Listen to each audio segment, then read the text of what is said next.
Buongiorno, dobro jutro, guten morgen, buondì. Chialait che ognuno di noi dentro di sé ha la tank di loro. E bisogna tirare fuori che giusto a seconda delle situazioni che viviamo. Per esempio, ho sentito una persona che chiacchiare, e a senti chiacchierare non interessa mica che tu rispondi, se tacchi un discorso intorno di che l'altro va in davanti, va in davanti. Allora tu tiri fuori che il calabielis orelis e tu lo ascolti.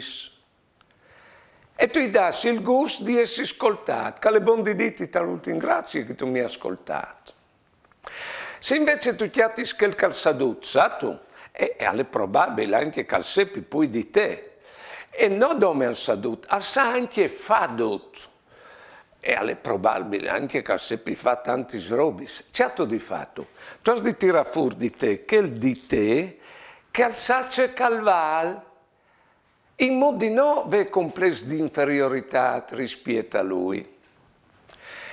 Se per caso tu chiatti quel che è tiuce, a tu capito, ti tira a cimento e aspetta che tu ti inrabbisci, tu hai di tirare fuori di te quel che alza quando si inrabbia e al misura la rabbia par ordine che monte su.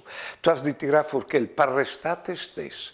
Perché se tu di fronte a che stai tu resti te stesso, tu gli offrissi a loro un'alternativa al loro modo di sei.